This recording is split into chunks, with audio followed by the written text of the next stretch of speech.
الحمدللہ وکفی والصلاة والسلام علی عبادہ الذین اصطفی یا ایھا الناس اتقوا ربکم الذی خلقکم من نفس واحدۃ وخلق منها زوجها وبث منہما رجالا کثیرا ونساء واتقوا اللہ الذی تساءلون بہ والارحام ان اللہ کان علیکم رقیبا اللہم وفقنا لما تحب وترضی اللہم آنس وحش۔ آج ہم اللہ کا نام لے کر سورہ نساء کا ترجمہ اور مختصر تشریح شروع کر رہے ہیں۔ جیسا کہ میں آپ کو بتا چکا ہوں کہ قرآن مجید میں مکی اور مدنی صورتوں کے جو گروپ ہیں ان میں سے پہلا گروپ 5 صورتوں پر مشتمل ہے۔ مکی صورت صرف سورہ فاتحہ ہے، حجم میں بہت چھوٹی، معنی میں، مفہوم میں، عظمت میں، فضیلت میں بہت بڑی۔ اس کے بعد 4 صورتیں جو ہیں وہ مدنی ہیں، بقرہ، نساء، آل عمران اور مائدہ۔ اور یہ جو 4 صورتیں ہیں یہ دو صورتوں کے 2 جوڑوں کی شکل میں ہیں۔ سورۃ البقرہ، سورۃ آل عمران، یہ الزہراوین، خود حضور نے ان کو ایک نام دیا مشترک، اور ان میں جو مناسبتیں ہیں، مشابہت ہیں، وہ تفصیل کے ساتھ ہمارے ترجمے کے دوران سامنے آتے رہی ہیں۔ نسبت زوجیت کس اعتبار سے ہے، ایک دوسرے کی تکمیل کس پہلو سے کرتی ہیں، یہ بات بھی سامنے آئی۔ اب جو 2 صورتیں ہیں یہ سورۃ النساء اور سورۃ المائدہ، یہ جوڑے کی شکل میں ہیں۔ ان میں ایک تو بڑا کنٹراسٹ نظر یہ آئے گا کہ سابقہ 2 صورتوں میں پہلے حروف مقطعات اور دونوں میں پھر قرآن مجید اور کتب سماویہ کی عظمت کا بیان، جبکہ ان دونوں صورتوں میں کوئی تمہیدی اس طرح کی گفتگو نہیں ہے، براہ راست خطاب ہو رہا ہے۔ البتہ یہ فرق ہے وہ نسبت زوجیت کے اعتبار سے کہ سورہ نساء میں خطاب ہے یا ایھا الناس، اے لوگو، خطاب عام ہے، اور سورۃ المائدہ کا آغاز ہوتا ہے یا ایھا الذین آمنوا، وہاں خاص ہے، انسانوں میں سے جو لوگ ایمان کے دعوے دار ہوں۔ باقی جس طرح سورہ بقرہ اور سورہ آل عمران نصفین میں منقسم ہیں، اس طرح کا معاملہ ان دونوں صورتوں کا نہیں ہے۔ اپنے اسلوب کے اعتبار سے یہ دونوں صورتیں سورہ بقرہ کے نصف ثانی کے مشابہ ہیں، یعنی چند مضامین کی لڑیاں چل رہی ہیں لیکن آپس میں اس طرح بٹی ہوئی ہیں، گتھی ہوئی ہیں رسی کی طرح کہ وہ نظر آئیں گی کٹواں۔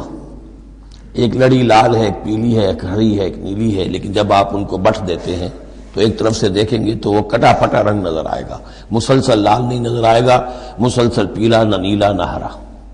کھول دیں گے تو معلوم ہوگا کہ وہ تو واقعتاً ایک علیحدہ لڑی ہے، ایک نیلی ہے، ایک پیلی ہے۔ تو وہاں تو میں نے سورہ بقرہ میں آپ کو بتایا تھا کہ 4 ڈوریاں ہیں، 2 کا تعلق شریعت سے، شریعت میں 2 لڑیاں ہوئیں، ایک عبادات اور ایک معاملات۔ 2 کا تعلق ہے جہاد فی سبیل اللہ سے، ایک جہاد بالمال یعنی انفاق فی سبیل اللہ، اور ایک جہاد بالنفس کی آخری شکل یعنی قتال فی سبیل اللہ۔ یہ 4 کا تانا بانا سورہ بقرہ کے نصف ثانی میں تھا۔ یہاں سورہ نساء میں بھی آپ دیکھیں گے کہ 3 لڑیاں ہیں یہاں، اور وہ اسی طرح آپس میں گتھی ہوئی ہیں، نظر آئیں گی کٹواں، لیکن اگر آپ ان سب کو علیحدہ علیحدہ کر لیں تو وہ اپنی جگہ پر ایک علیحدہ مضمون بن جائے گا۔ لیکن یہاں پر جو خطاب ہے، ایک لڑی تو وہ ہے کہ جس میں خطاب ہے اہل ایمان سے، اور وہ اسی طریقے سے جیسے سورہ بقرہ میں وہی 4 چیزیں اس میں آئیں گی، قتال، انفاق اور احکام شریعت، عبادات۔ لیکن دوسرا خطاب ہے اس میں اہل کتاب سے، اس میں یہ کہ نصارہ اور یہود دونوں گڈمڈ ہیں، ملے جلے ہیں۔ اب اہل کتاب کا معاملہ ہے، پہلی 2 صورتوں میں علیحدہ علیحدہ مسئلہ چل رہا تھا۔ تیسرے سب سے بڑا حصہ اس سورہ مبارکہ کا وہ ہے جو منافقین سے خطاب پر مشتمل ہے، لیکن وہ اکثر و بیشتر لوگ وہاں بات سمجھ نہیں پاتے، اس لیے کہ وہاں بھی خطاب ہوتا ہے یا ایھا الذین آمنوا سے۔ پورے قرآن میں کہیں یا ایھا الذین نافقوا نہیں آیا، یا ایھا الکافرون بھی ہے، یا ایھا الذین کفروا بھی ہے، یا ایھا الذین آمنوا بھی ہے، یا ایھا الذین نافقوا کہیں نہیں، اس لیے کہ منافق بھی قانوناً تو مسلمان ہی ہوتے تھے۔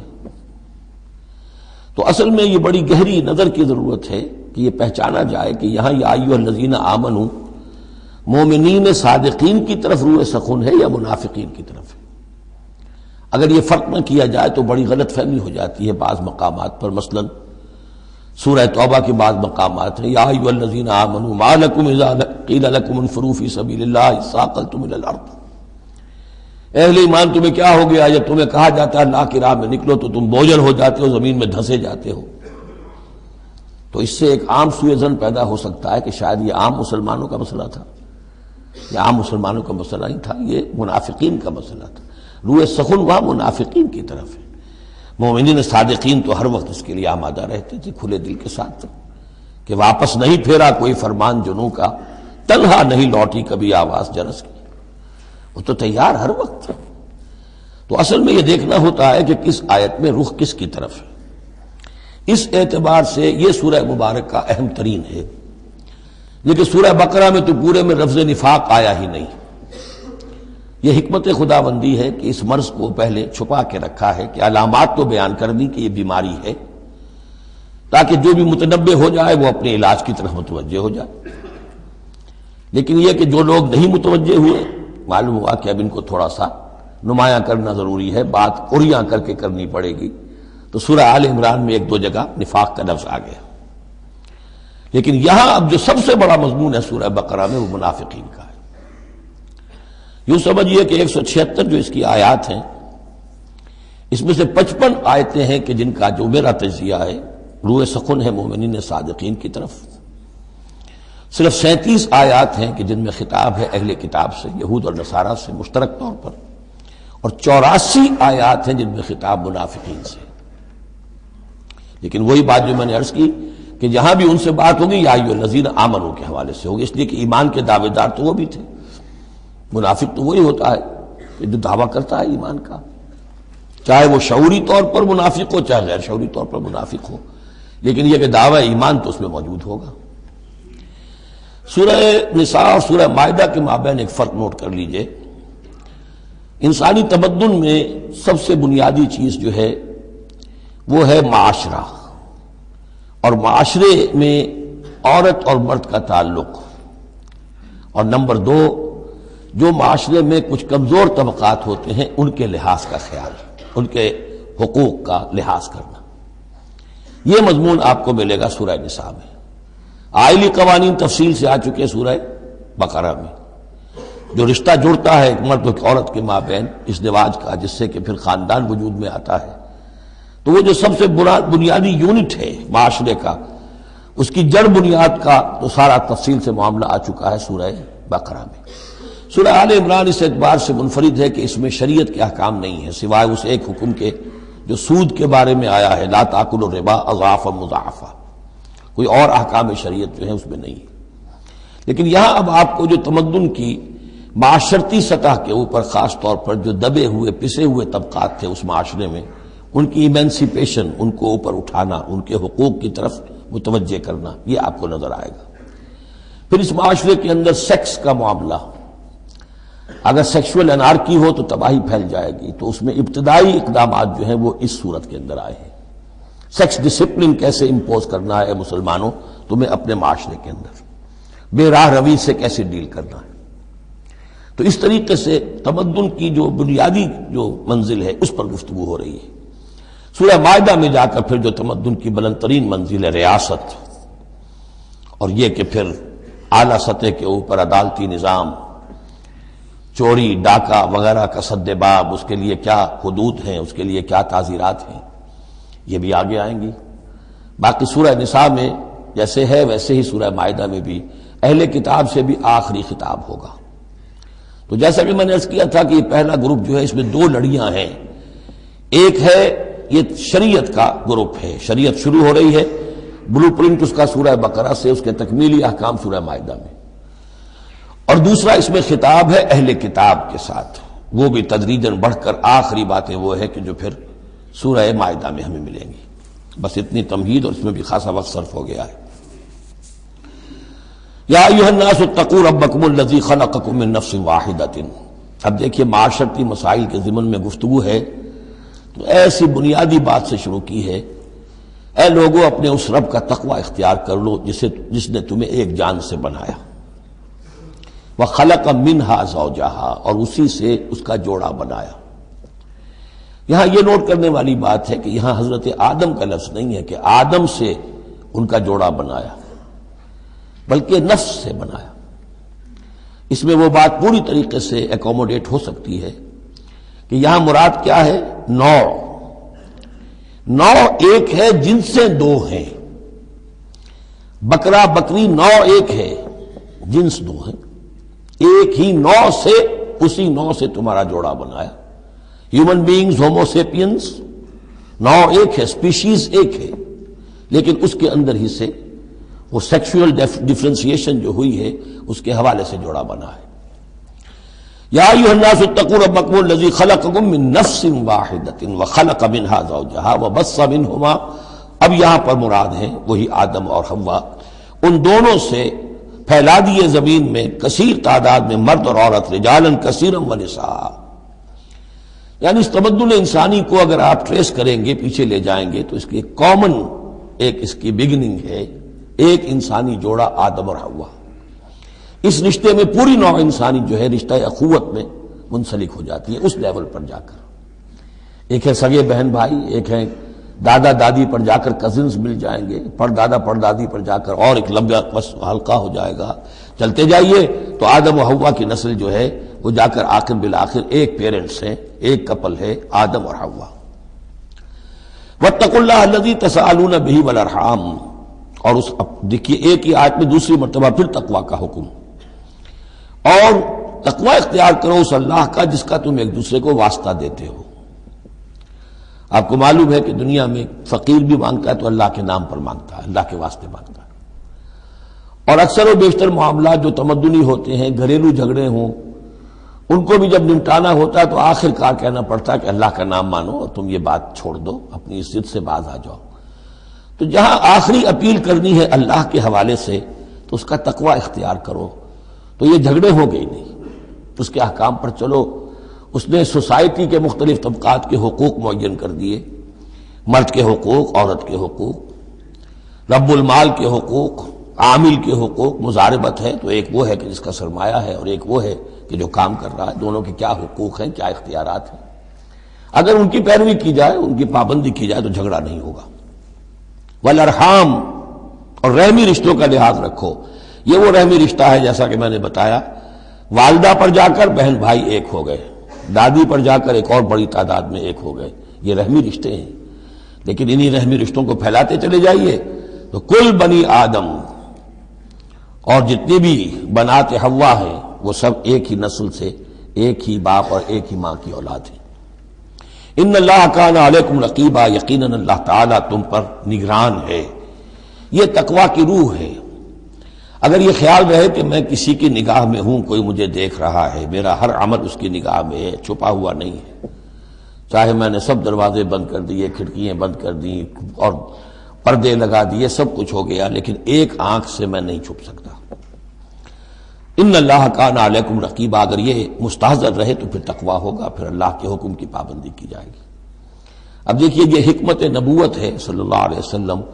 اس آیت کو حضور نے خطبہ نکاح میں شامل کیا، کیونکہ نکاح کا موقع کیا ہوتا ہے کہ ایک مرد ایک عورت کے درمیان پھر وہی رشتہ ازدواج قائم ہو رہا ہے، آدم کا ایک بیٹا، حوا کی ایک بیٹی، پھر اسی رشتے میں منسلک ہو رہے ہیں جس میں کہ آدم اور حوا تھے۔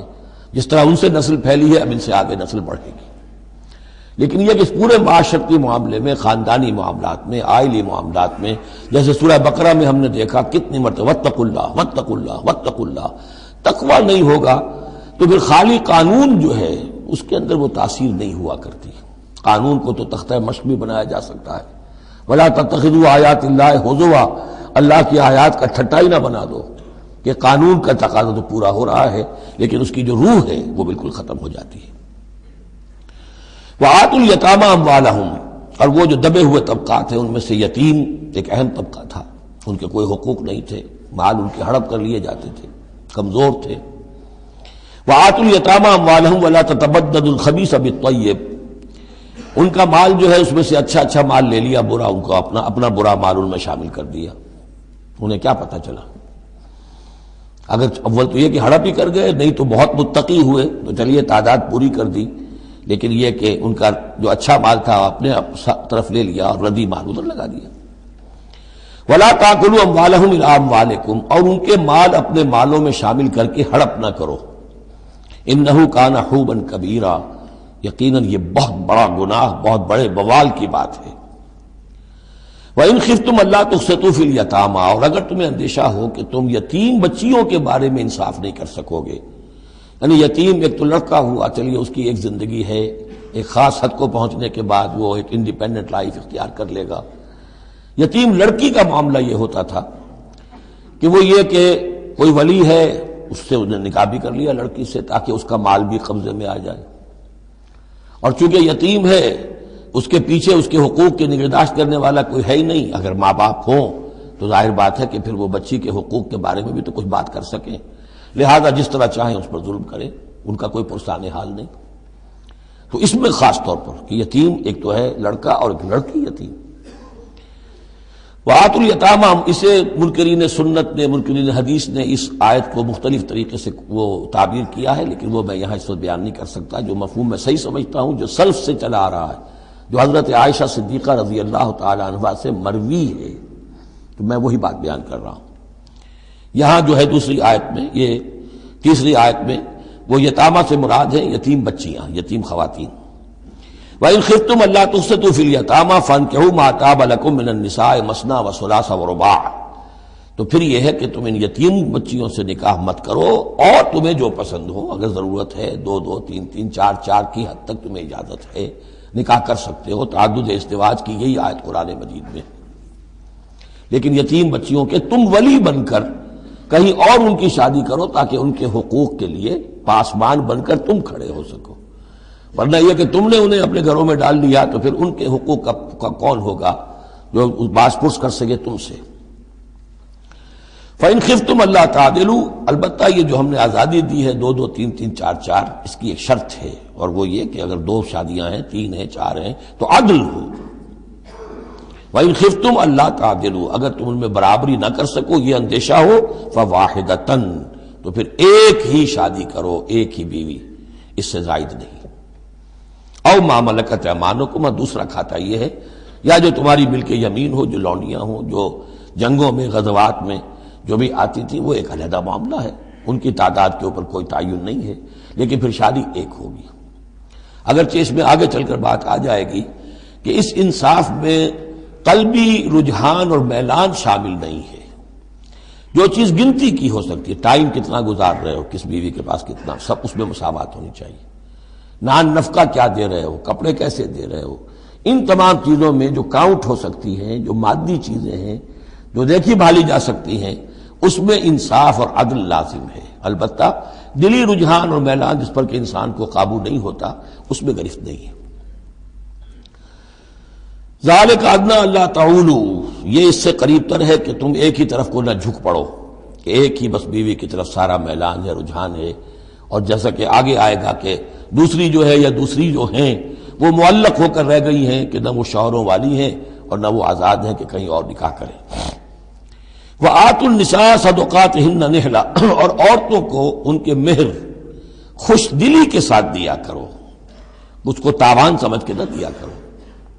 یہ صدقات جو ہے صداق کی جمع ہے، اور صدقے کی جمع ہے صداقات. دال پر زبر ہو تو صدقے کی جمع، اور دال پر پیش ہے صدقات تو یہ صداق کی جمع ہے. فَإِن طِبْنَ لَكُمْ عَنْ شَيْءٍ مِّنْهُ نَفْسًا، پھر اگر وہ خود اپنی مرضی سے، اپنی رضامندی سے اس میں سے کوئی چیز تمہیں دے دیں، تم نے مہر جو انہیں دیا تھا وہ تم نے ادا کر دیا، اب وہ تمہیں کوئی ہبہ کر رہی ہیں، تمہیں اس میں سے کوئی چیز جو ہے ہدیہ کر رہی ہیں، تحفہ دے رہی ہیں، تو کوئی حرج نہیں. فَكُلُوهُ هَنِيًّا مَرِيًّا، تو تم اسے استعمال میں لاؤ، کھاؤ رچتا پچتا، اس میں کوئی حرج نہیں ہے. لیکن یہ ہے کہ وہ ہو ان کی مرضی سے، زبردستی نہیں، جبر کر کے نہ لے لیا جائے. فَإِن طِبْنَ لَكُمْ عَنْ شَيْءٍ مِّنْهُ نَفْسًا، بالکل اپنی مرضی سے. ولا تؤتوا السفهاء اموالكم التي جعل الله لكم قياما وارزقوهم فيها واكسوهم وقولوا لهم قولا معروفا۔ اب ایک معاشرے میں طبقہ ایسا بھی ہوتا ہے سفہا، بچہ ہے ابھی اس کو سمجھ نہیں ہے یا آوارہ ہو گیا ہے، باپ مال بہت چھوڑ گیا ہے، اب وہ مال اڑا رہا ہے، تو یہاں پہ تصور دیا گیا کہ اس میں معاشرتی سطح پر روک تھام ہونی چاہیے، یہ نہیں کہ میرا مال ہے میں جیسے خرچ کروں۔ تو اموالکم کہا گیا، یہ اصل میں ایک معاشرے کی ایک مشترک سی چیز ہے، مشترک بہبود کے لیے ہے، چاہے انفرادی ملکیت ہے لیکن پھر بھی اس معاشرے کی اس کے اندر مشترک بہبود ہونی چاہیے۔ مت پکڑا دو نا سمجھوں کو یا بے وقوفوں کے اپنے مال، جن کو اللہ تعالیٰ نے تمہارے لیے دنیا کے گزران کا ذریعہ بنایا ہے، وارزقوہم فیہا، ہاں انہیں رزق دیتے رہو اس میں سے، وکسوہم، کھلاتے رہو پلاتے رہو، وقولوا لہم قولا معروفا، اور ان سے بات کیا کرو البتہ نرم اچھے انداز میں۔ یہ اصول تھا جس کے تحت کہ برٹش انڈیا میں کورٹ آف وارز مقرر ہو جاتے تھے کہ اگر کوئی بڑا جاگیردار ہے، کوئی نواب ہے اور وہ فوت ہو گیا، اس کا بیٹا جو ہے آوارہ ہے اور اس کی جو اندیشہ ہے کہ اسے کچھ اڑا دے گا، ختم کر دے گا، تو کورٹ آف وارڈ ہو جاتا تھا، حکومت جو ہے وہ اس کا چارج لے لیتی تھی، اس کے لیے سالانہ اس میں سے اس کی آمدنی میں سے وظیفہ ہوتا تھا، اس میں اپنا خرچ کرے، لیکن یہ ہے کہ باقی چیزیں جمع رہتی تھی تاکہ یہ ان کی آئندہ نسل کے کام آ سکے۔ وابتلوا الیتامی حتی اذا بلغوا النکاح، اور یتیموں کی دیکھ بھال کرتے رہو، جانچ پرکھ کرتے رہو، دیکھتے رہو کہ ان کے اندر کبھی شعور پیدا ہو گیا یا نہیں۔ فَإِنْ آنَسْتُم مِّنْهُمْ رُشْدًا، تو جب تم دیکھو ان میں کہ اب یہ باشعور ہو گئے ہیں، سمجھدار ہو گئے ہیں، فَادْفَعُوا إِلَيْهِمْ أَمْوَالَهُمْ، تو ان کے اموال ان کے حوالے کر دو۔ وَلَا تَأْكُلُوهَا إِسْرَافًا وَبِدَارًا أَن يَكْبَرُوا، اور دیکھو اس مال کو کھانے کی کوشش نہ کرو، ہڑپ نہ کرو جلدی سے، کہ ایسا نہ ہو کہ بچے جوان ہو جائیں تو یہ مال تو دے ہی دینا ہے میں نے، تو اس سے پہلے جتنا بھی اس کو میں کھا جاؤں کھا لوں۔ وَمَنْ كَانَ غَنِيًّا فَلْيَسْتَعْفِفْ، اگر کوئی جو ولی ہے یتیم کا وہ غنی ہے، اللہ نے اسے خود دے رکھا ہے، کشائش ہے اس کے پاس، تو پھر اسے یتیم کے مال میں سے کچھ بھی لینے کا حق نہیں ہے، پھر اسے یتیم کے مال سے بچتے رہنا چاہیے۔ وَمَنْ كَانَ فَقِيرًا، اور اگر کوئی خود تنگ دست ہے، محتاج ہے، اب ظاہر بات ہے وہ یتیم کی کوئی نگہداشت بھی کر رہا ہے، اس کا کچھ وقت بھی اس پہ صرف ہو رہا ہے، تو فَلْيَأْكُلْ بِالْمَعْرُوفِ، تو معروف طریقے سے بھلے انداز میں، جو کہ معقول انداز ہو، اس میں سے اگر وہ یتیم کے مال میں سے کچھ کھا بھی لے تو کوئی حرج نہیں ہے۔ اسلام کی تعلیم بڑی فطری ہے، اس کے اندر وہ بندشیں نہیں ہیں کہ جو ان نیچرل ہوں، جن پر عمل کرنا ناممکن ہو جائے۔ فَإِذَا دَفَعْتُمْ إِلَيْهِمْ أَمْوَالَهُمْ، اور جب تم ان کے مال ان کے حوالے کر دو، فَأَشْهِدُوا عَلَيْهِمْ، تو گواہ بنا لو کہ یہ چیزیں تھیں جو آج کی تاریخ میں میری تحویل میں تھی، آج تک میں نے ان کے حوالے کر دی۔ وَكَفَى بِاللَّهِ حَسِيبًا، باقی اللہ تعالیٰ کافی ہے حساب لینے کے لیے، یہ دنیا کا معاملہ ہے، اس کے لیے لکھت پڑھت شہادت، باقی اصل حساب تو تمہیں اللہ کے ہاں جا کے دینا ہے۔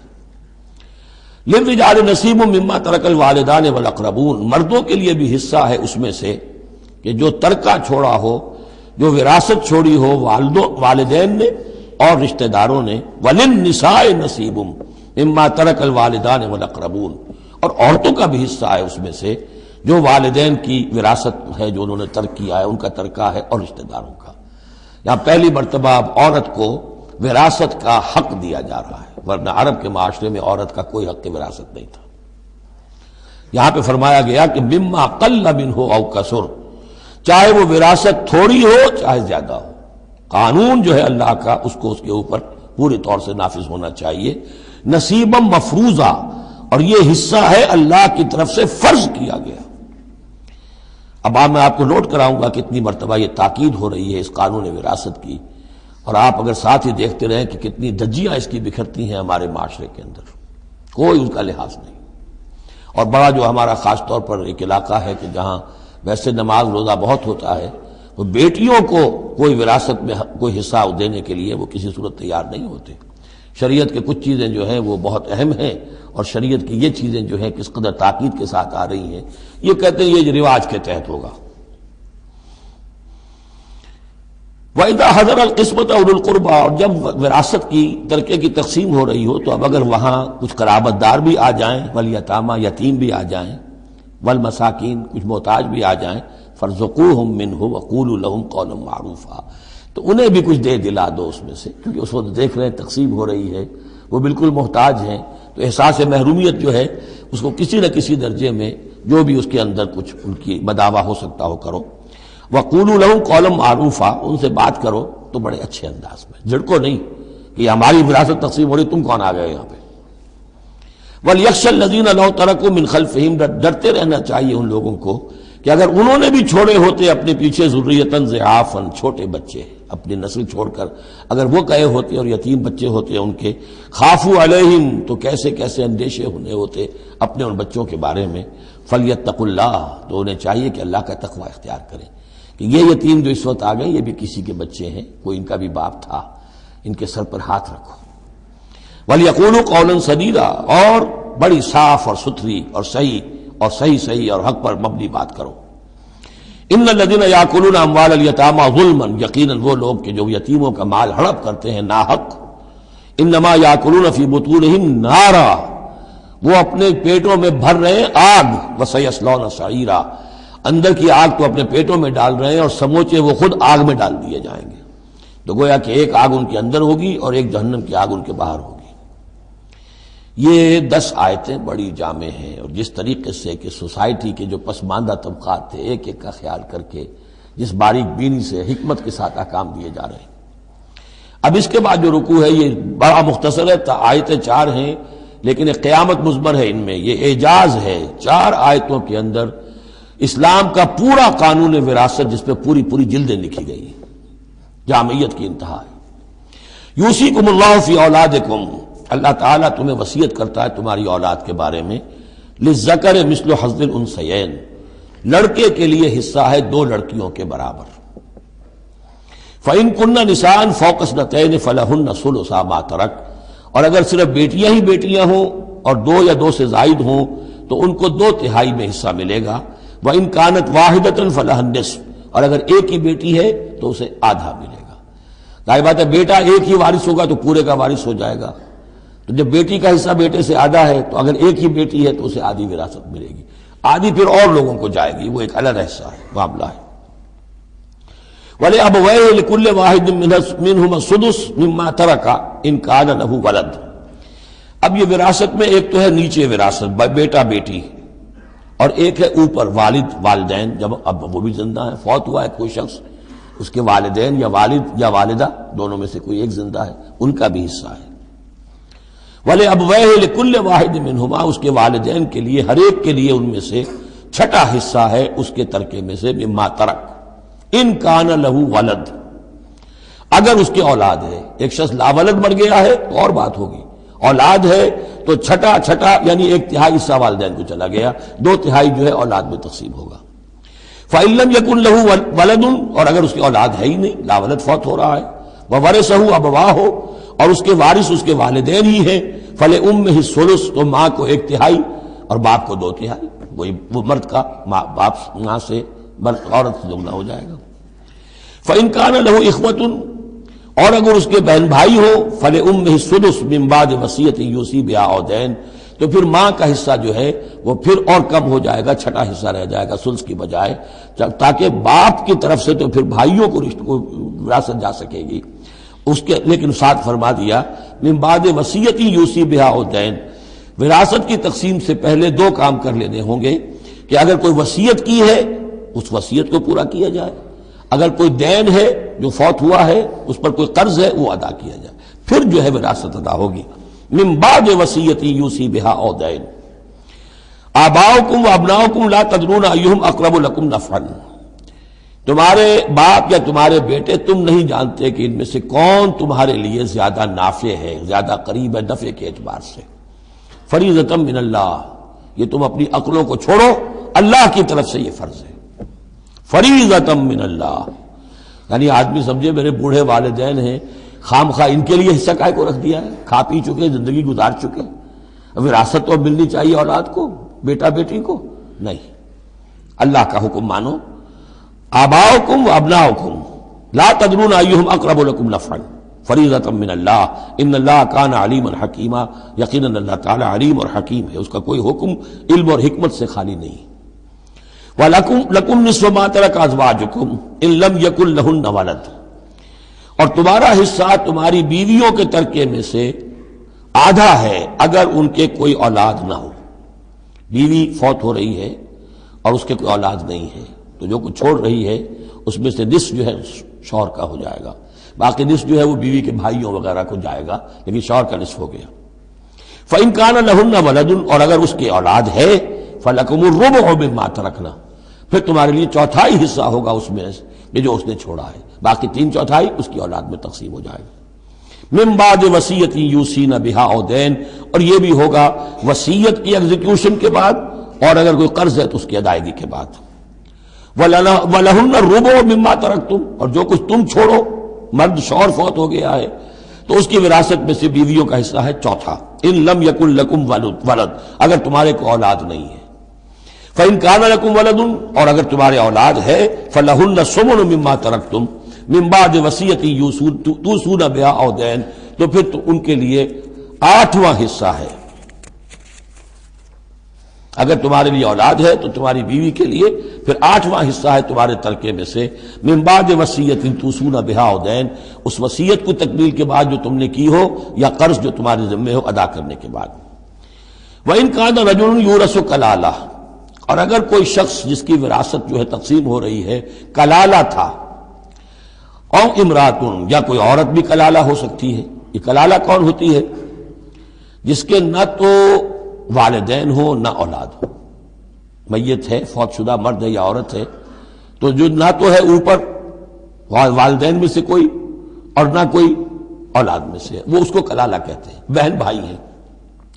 اب بہن بھائیوں میں جو تقسیم ہوگی وہ ایک تقسیم تو وہی ہے کہ جو حقیقی اور عینی اور اللاتی بہن بھائیوں میں ہوتی ہے، وہ تو ہے اسی طرح جیسے کہ اولاد کی ہے. لیکن یہاں خاص حکم دیا جا رہا ہے. عربوں میں اصل میں 3 قسم کے بہن بھائی ہوتے تھے. ایک عینی وہ ہے، باپ بھی وہی ہے مشترک، ماں بھی وہی ہے، جنہیں ہم حقیقی کہتے ہیں. ہمارے ہاں حقیقی بھائی، حقیقی بہن، یعنی والدین دونوں مشترک ہیں. اللاتی کہ باپ ایک ہے اور مائیں جدا ہیں، لیکن عرب میں ان میں کوئی فرق نہیں تھا، وہ بھی حقیقی کہلاتے تھے.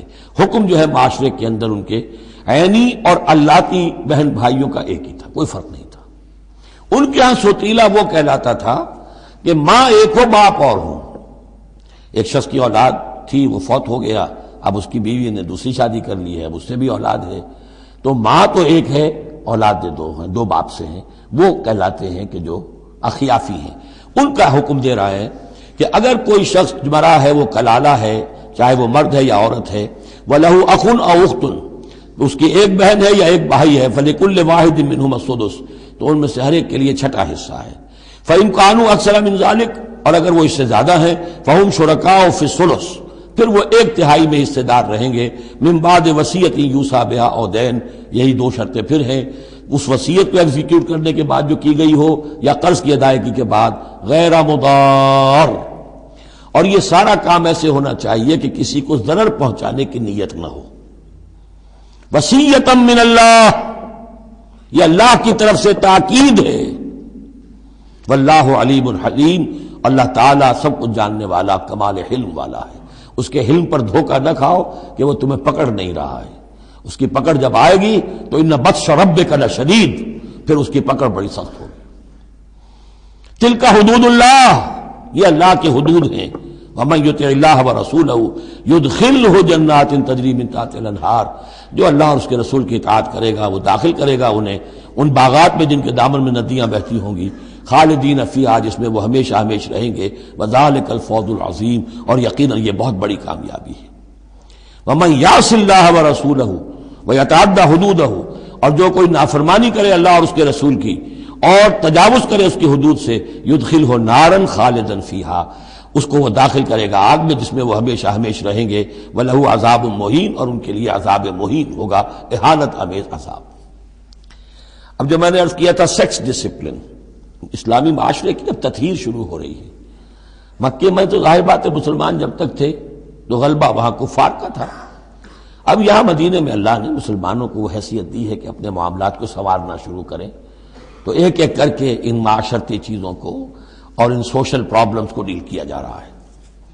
اب اگر کوئی سیکشول انارکی ہے، کوئی بدکاری معاشرے میں ہے، کیا کیا جائے، کیسے روک تھام ہو۔ اس کے ابتدائی احکام یہ آ رہے ہیں، اس کے تکمیلی احکام جو ہے وہ سورہ نور میں آئیں گے چل کر، یہ تدریجاً۔ یہ سورہ نساء، پھر ہے سورہ نور، احزاب، پھر ہے سورہ نور، اور پھر ہے سورہ مائدہ۔ اب اللہ تعالیٰ کی حکمت یہ ہوئی کہ سورہ نور اور سورہ احزاب کو کافی دور آگے رکھا ہے مصحف میں، اور یہاں پر سورہ نساء کے بعد سورہ مائدہ آ گئی ہے، ورنہ سورہ نساء، پھر سورہ احزاب، پھر سورہ نور، اور پھر سورہ مائدہ ہے، ترتیب یہ ہے۔ باقی اور بھی مدنی صورتیں درمیان میں ہیں، لیکن یہ چار بڑی بڑی صورتیں جو ہیں جن میں معاشرتی مسائل جو ہیں وہ تفصیل سے آئے ہیں، وہ ان کی ترتیب یہ ہے۔ واللاتی یاتین الفاحشۃ من نسائکم، اور وہ عورتیں تمہاری عورتوں میں سے جو کوئی کسی بے حیائی کا ارتکاب کریں، فاستشہدوا علیہن اربعۃ منکم، تو پھر گواہ بناؤ، گواہ لاؤ ان پر تم میں سے چار۔ اگر وہ گواہی دیں، فإن شہدوا، اگر گواہی دیں کہ ہاں اس عورت نے بدکاری کی ہے، فامسکوہن فی البیوت، تو پھر ان عورتوں کو گھروں میں بند کر دو، حتی یتوفاہن الموت، یہاں تک کہ موت ان کو لے جائے، یتوفاہن الموت، موت ان کو لے جائے، موت ان کا قصہ پاک کرے، او یجعل اللہ لہن سبیلا، یا اللہ ان کے لیے کوئی اور راستہ نکال دے۔ وہ راستہ نکالنا ہے جو سزا کی پھر بعد میں نصاب آ گیا کہ اگر اس کو پھر سزا دے دی جائے، حد جاری کر دی جائے تو پھر آزاد ہو جائے گی، لیکن ابھی ابتدائی حکم ہے۔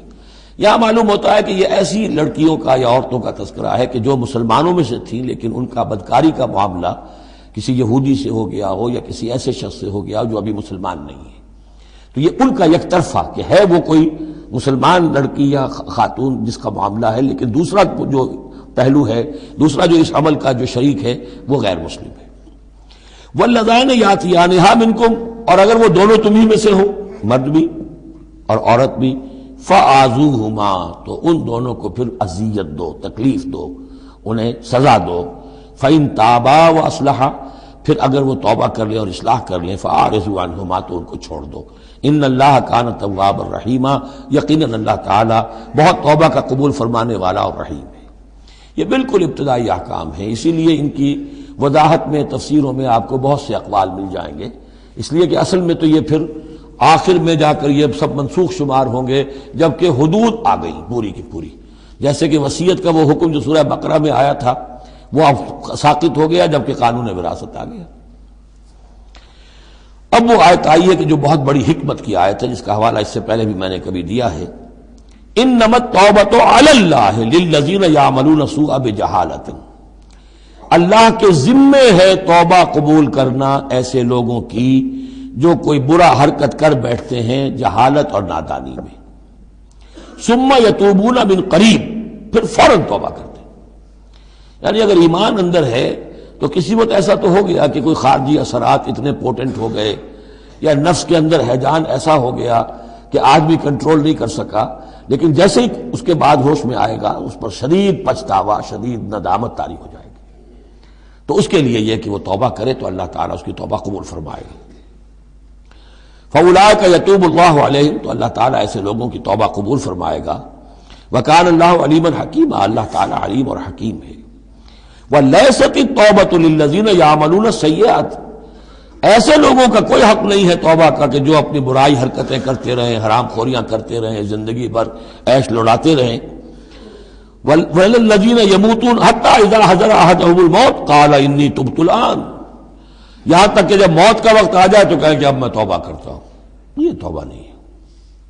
وَإِلَى الَّذِينَ يَمُوتُونَ وَهُمْ كُفَّارٌ، اسی پر قیاس کر لیجئے جو مر بھی گئے کفر کی حالت میں، ان کی توبہ کا کوئی سوال ہی نہیں۔ اولئک اعتدنا لهم عذابا الیما، ایسے لوگوں کے لیے تو ہم نے دردناک عذاب تیار کر رکھا ہے۔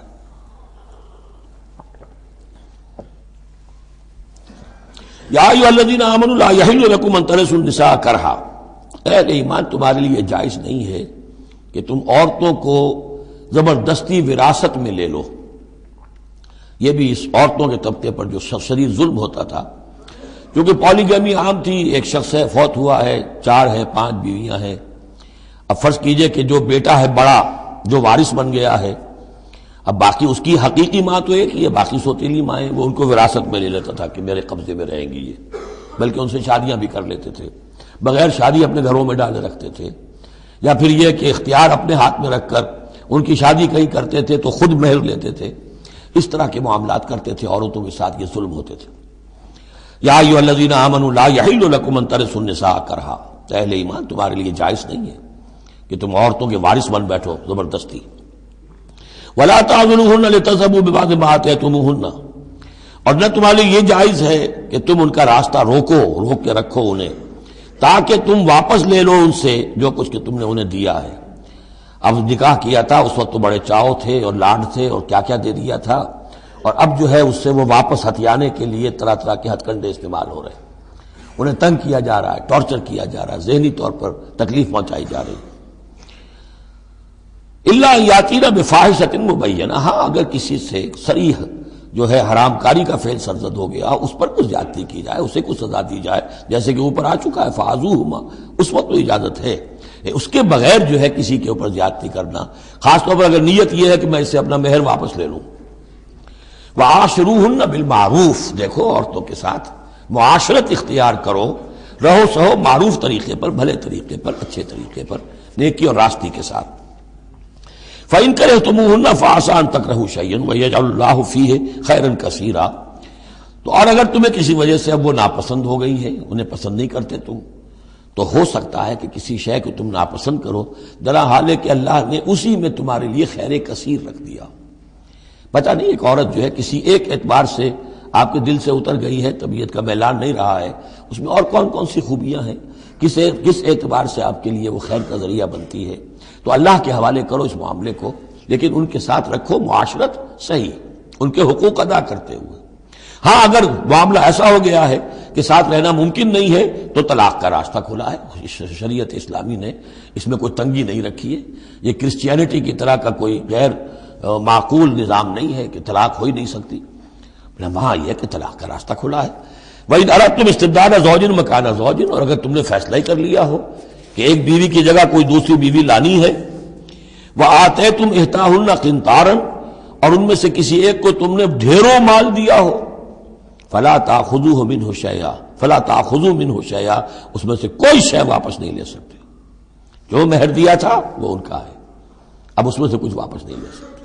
أَتَأْخُذُونَهُ بُهْتَانًا وَإِثْمًا مُبِينًا، کیا تم لوگے وہ مہر واپس ان سے ناحق اور صریح گناہ کے طور پر؟ وَكَيْفَ تَأْخُذُونَهُ، کچھ عقل کے ناخن لو، کچھ شعور اور کچھ شرافت کا ثبوت دو، کیسے ان سے وہ مال تم واپس لینا چاہتے ہو؟ وَقَدْ أَفْضَىٰ بَعْضُكُمْ إِلَىٰ بَعْضٍ، جبکہ تم ایک دوسرے سے مل چکے ہو، تمہارے مابین انتہائی قریبی رشتہ جو بھی ہو سکتا ہے دنیا کا وہ قائم ہو چکا ہے۔ وَأَخَذْنَ مِنْكُمْ مِيثَاقًا غَلِيظًا، اور وہ تم سے بہت گہرا قول و قرار لے چکی تھی۔ اب قول و قرار ہوتا ہے نکاح کے وقت، اس میں ذمہ داری لیتا ہے مرد، کوئی ایک وہ بھی ایک کانٹریکٹ ہے۔ وَلَا تَنكِحُوا مَا نَكَحَ آبَاؤُكُم مِّنَ النِّسَاءِ إِلَّا مَا قَدْ سَلَفَ، اور جو تمہاری والد، جو تمہارے آباؤ نے، تمہارے باپوں نے جن سے نکاح کیا ہو ان سے تم نکاح مت کرو۔ جو میں نے کہا تھا نا کہ جو سوتیلی مائیں ہوتی تھیں ان کو وہ اپنے نکاح کر کے گھر میں ڈال دیا یا بغیر نکاح کے ڈال دیا۔ یہ نکاح وہاں بھی اس معاشرے میں بھی اس کو کہتے تھے نکاح مقت، بہت ہی برا نکاح ہے۔ فطرت انسانی تو اباح کرتی ہے لیکن رواج ان کا تھا، یہاں قرآن مجید نے آ کر اس کا جو ہے سختی کے ساتھ سدباب کیا۔ وَلَا تَنكِحُوا مَا نَكَحَ آبَاؤُكُمْ، جن عورتوں سے نکاح کیا ہو تمہارے باپوں نے ان سے نکاح نہ کرو، من النساء الا ما قد سلف، سوائے اس کے کہ جو ہو چکا، انہ کان فاحشۃ ومقتا، یقیناً یہ بڑی بے حیائی کی بات ہے اور اللہ تعالیٰ کے غضب کو بھڑکانے والی ہے، وساء سبیلا، اور بہت ہی برا راستہ ہے۔ اب یہ طویل آیت آ رہی ہے جس میں محرمات ابدیہ کا بیان ہے کہ کن رشتوں میں نکاح کا معاملہ نہیں ہو سکتا، ایک مرد کن کن اپنی خواتین رشتہ داروں سے شادی نہیں کر سکتا۔ حرمت علیکم امہاتکم، حرام کر دی گئی تم پر تمہاری مائیں، نمبر 1، وبناتکم، تمہاری بیٹیاں، واخواتکم، اور تمہاری بہنیں، وعماتکم، اور تمہاری پھوپھیاں، وخالاتکم، اور تمہاری خالائیں، وبنات الاخ، اور بھائی کی بیٹیاں یعنی بھتیجیاں، وبنات الاخت، اور بہن کی بیٹیاں یعنی بھانجیاں، وامہاتکم اللاتی ارضعنکم، اور تمہاری وہ مائیں جنہوں نے تمہیں دودھ پلایا ہے، واخواتکم من الرضاعۃ، اور تمہاری دودھ پلانے والیوں کی بیٹیاں کہ جو تمہارے اب بہن بن گئی ہیں رضاعی، وامہات نسائکم، اور تمہاری بیویوں کی مائیں یعنی ساس جن کو ہم کہتے ہیں خوش دامن، وَرَبَائِكُمُ اللَّاتِي فِي حُجُورِكُمْ، اور اگر وہ کہ جو ربیبہ ہوں، جو تمہارے ہاں پلی بڑھی ہوں، من نسائکم اللاتی دخلتم بہن، ربیبہ ربیب اس کو کہتے ہیں کہ ایک عورت کے پہلے کوئی اولاد تھی، آپ نے ان سے شادی کی ہے تو وہ اولاد بھی ساتھ لے آئی ہے، اب وہ آپ کی بیٹے بیٹیاں ہی ہو گئی آپ کی، لیکن وہ آپ کے حقیقی بیٹے بیٹیاں نہیں، ربیب کہلاتے، ربیب اور ربیبہ. تو وہ ربیب اور ربیبہ بھی حرام ہیں اگر اس جو ماں ہے اس کے ساتھ مقاربت کی ہو، اگر اس کے ساتھ تعلق زن و شہ ہوا ہے تو پھر وہ ربیبہ جو ہے بچی جو آئی تھی اس کے ساتھ وہ بھی حرام ہو گئی. لیکن اگر کسی وجہ سے بغیر اس کے کہ ان کے ساتھ کوئی جنسی تعلق ہو، طلاق ہو جائے، تو پھر اس ربیبہ کے ساتھ نکاح ہو سکتا ہے. وَرَبَائِبُكُمُ اللَّاتِي فِي حُجُورِكُم مِّن نِّسَائِكُمُ اللَّاتِي دَخَلْتُم بِهِنَّ، جن سے تم نے صحبت کی ہو، ان کی جو بیٹیاں ہیں سابقہ شوہروں سے وہ حرام ہیں. فَإِن لَّمْ تَكُونُوا دَخَلْتُم بِهِنَّ، اور اگر تم نے ان سے صحبت نہ کی ہو، فَلَا جُنَاحَ عَلَيْكُمْ، تو پھر کوئی حرج نہیں ہے. وَحَلَائِلُ أَبْنَائِكُمْ، اور تمہارے بیٹوں کی عورتیں، یعنی بیٹوں کی بیویاں، بہو جن کو ہم کہتے ہیں، تمہاری بہو ہیں. الَّذِينَ مِنْ أَصْلَابِكُمْ، لیکن بیٹے وہ جو تمہارے اپنے صلب سے ہوں، اپنے صلبی بیٹے، منہ بولے بیٹے کا معاملہ نہیں ہے. وَأَن تَجْمَعُوا بَيْنَ الْأُخْتَيْنِ، اور یہ بھی تم پر حرام کیا گیا ہمیشہ کے لیے کہ بیک وقت دو بہنوں کو جمع کرو ایک نکاح میں. إِلَّا مَا قَدْ سَلَفَ، سوائے اس کے کہ جو ہو چکا. إِنَّ اللَّهَ كَانَ غَفُورًا رَحِيمًا، یقیناً اللہ غفور الرحیم.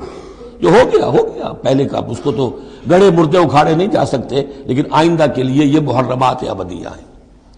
اس میں حضور نے اضافہ کیا ہے کہ دو بہنوں کو بھی ایک وقت نکاح میں نہیں رکھ سکتے، اسی طرح خالہ بھانجی کو بھی نکاح میں نہیں رکھ سکتے، اور پھپھی بھتیجی کو بھی نکاح میں نہیں رکھ سکتے. یہ محرمات ابدیہ ہیں کہ جن کے ساتھ کسی حال میں کسی وقت شادی نہیں ہو سکتی.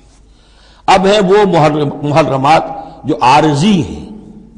والمحصنات من النساء، وہ عورتیں جو کسی اور کے نکاح میں ہیں. اب یہ اس وجہ سے کہ وہ اس کے نکاح میں ہے، آپ پر حرام ہے.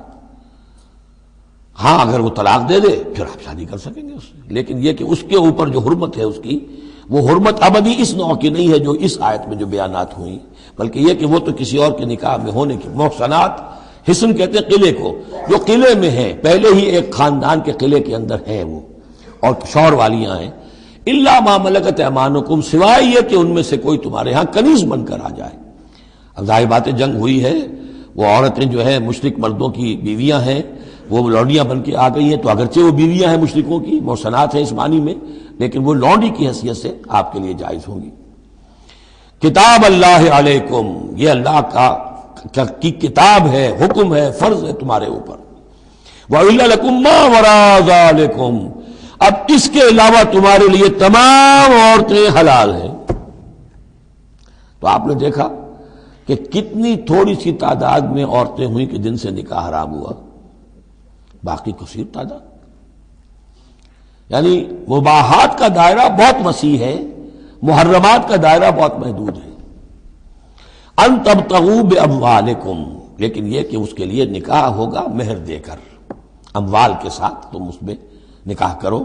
محسنین، نیت ہو گھر میں بسانے کی، قلعے میں لانے کی، غیر مسافرین، صرف مستی نکالنے کی نہیں. یعنی یہ جو ہے اس کو ایک کھیل اور ہابی نہ بنا لو، گھر میں آباد کرنے کی نیت ہو، اس سے شادی کی جائے. فَمَسْتَمْتَعْتُمْ بِهِ مِنْهُنَّ فَآتُوهُنَّ أُجُورَهُنَّ، تو جو بھی تم نے ان سے استفادہ کیا ہے تو انہیں ان کے مہر جو ہے مقرر ہوئے ہیں فریضۃً، وہ دو. وَلَا جُنَاحَ عَلَيْكُمْ فِي مَا تَرَاضَيْتُمْ بِهِ مِنْ بَعْدِ الْفَرِيضَةِ، اس میں کوئی حرج نہیں ہے کہ کسی مہر کے مقرر ہونے کے بعد اگر باہمی رضامندی سے اس میں کوئی کمی بیشی ہو جائے. ان اللہ کان علیما حکیما، یقیناً اللہ تعالی علیم ہے اور حکیم ہے. ومن لم یستطع منکم طولا ان ينکح المحصنات المؤمنات، اور جو کوئی تم میں سے اتنی استطاعت نہ رکھتا ہو، مقدرت نہ رکھتا ہو کہ مومن محسنہ عورتوں سے شادی کر سکے. اب محسن دو معنی میں آتا ہے، ایک خاندانی لڑکی، شریف لڑکی، خاندانی آزاد گھرانے کی کہ اسے گھر کا قلعہ حاصل ہے، اور ایک شادی شدہ عورت کے جو ایک شوہر کے قلعے کے اندر ہے. ایک ہے خاندان کا قلعہ، خاندان کی پروٹیکشن حاصل ہے، سپورٹ حاصل ہے، تو وہ عورت جو ہے وہ محسنہ ہے. اسی طرح وہ عورت کے جو شوہر کے گھر میں ہے، ایک قلعے میں ہے، اس کے گھر میں ہے، اس کی حفاظت میں ہے، وہ بھی محسنہ ہے. پہلے تھا وہ دوسری معنی میں، یعنی شادی شدہ. یہاں مراد ہے شریف زادیاں آزاد مسلمان عورتیں. اب ظاہر بات ہے آزاد مسلمان عورتوں کا تو مہر ادا کرنا پڑے گا. اس حوالے سے اب کوئی بیچارہ مفلس ہے نہیں دے سکتا ہے تو کیا کرے. وَمَن لَّمْ يَسْتَطِعْ مِنكُمْ طَوْلًا أَن يَنكِحَ الْمُحْصَنَاتِ الْمُؤْمِنَاتِ فَمِمَّا مَلَكَتْ أَيْمَانُكُمْ، تو جو لونیاں ہیں ان سے نکاح کر لو.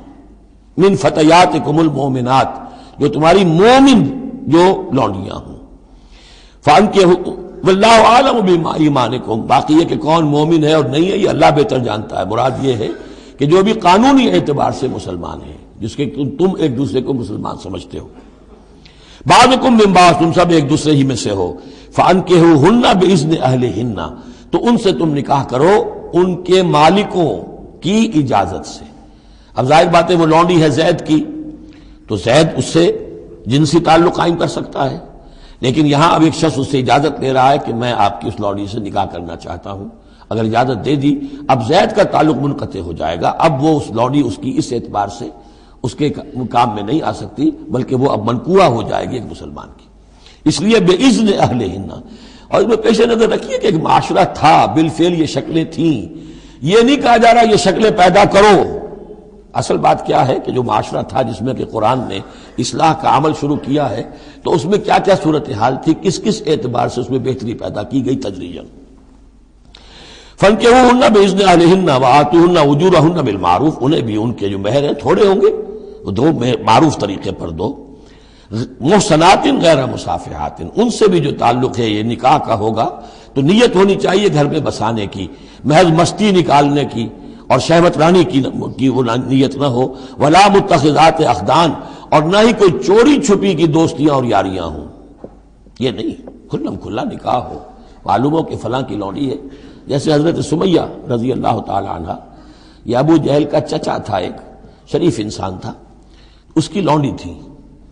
پھر جب یہ یاسر آئے ہیں یمن سے اور آباد ہوئے مکے میں، تو انہوں نے اس کے ابو جہل کے چچا سے اجازت لے کر اور ان کی لونڈی سمیہ سے شادی کی.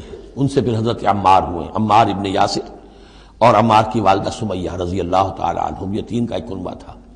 وہ شریف آدمی مر گیا تو پھر ابو جہل جو ہے اس کو اختیار ہو گیا ان پر. اس نے پھر جو پرسیکیوٹ کیا ہے وہ آپ کو معلوم ہے.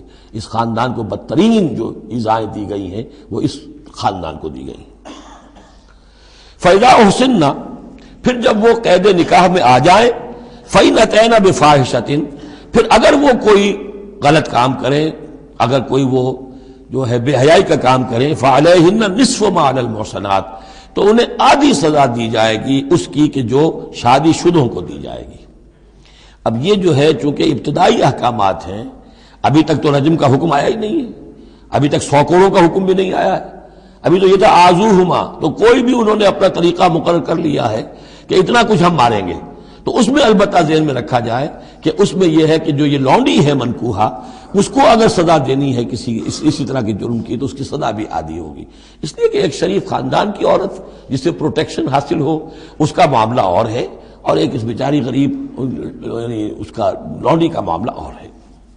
ذالک لمن خشی العنۃ منکم، یہ رعایت بھی کہ مسلمان لونڈیوں سے نکاح کر لو، یہ بھی تمہارے لیے، تم میں سے ان لوگوں کے لیے ہے کہ جنہیں اندیشہ ہو فتنے میں پڑنے کا، جو اپنی شہوت اور جنسی جذبے کو روک نہ سکتے ہو، کہ اگر ان کے لیے نکاح کی کوئی شکل نہیں بنتی ہے تو ہو نہ جائے کہ کہیں کسی غلط کام میں وہ ملوث ہو جائیں.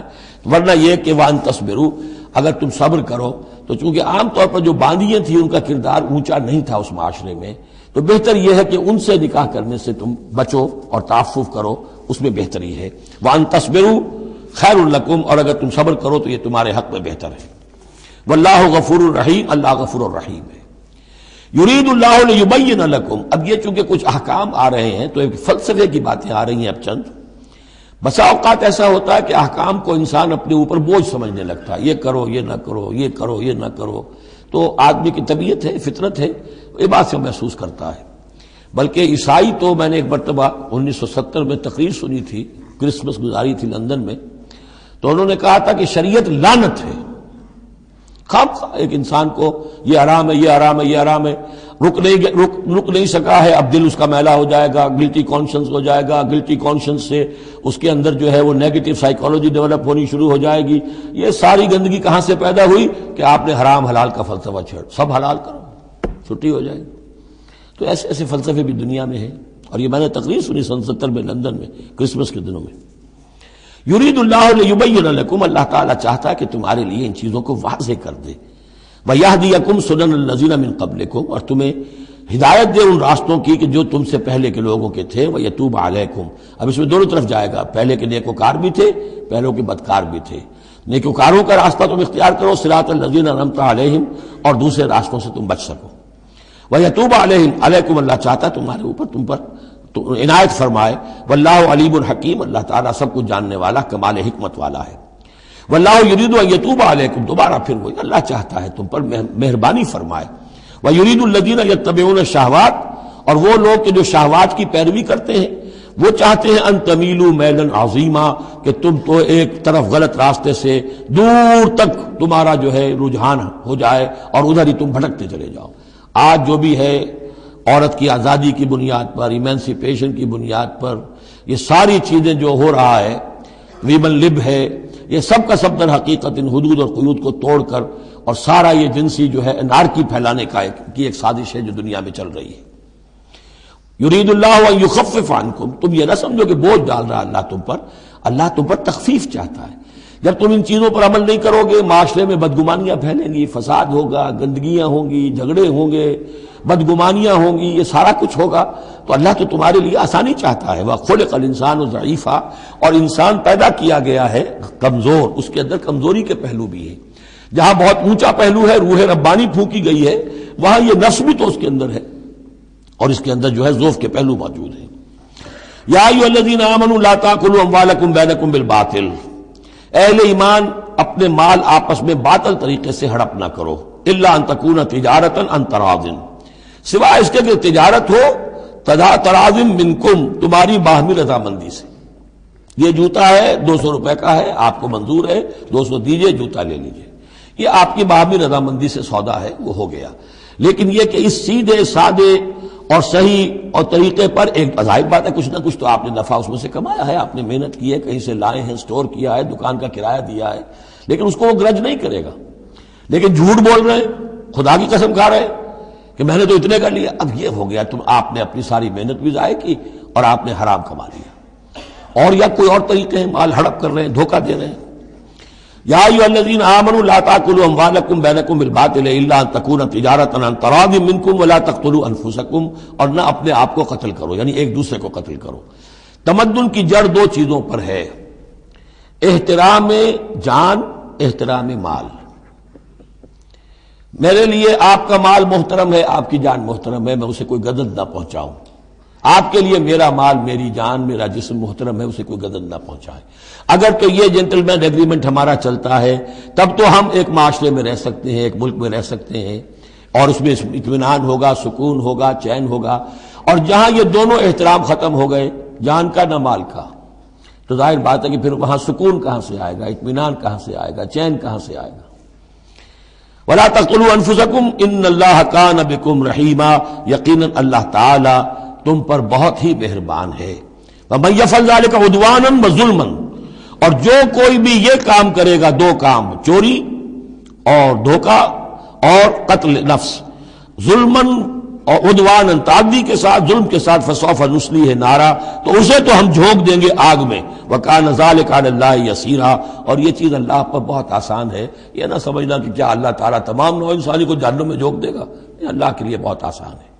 بارک اللہ لی و لکم فی القرآن العظیم ونفعنی و ایاکم بالآیات والذکر الحکیم۔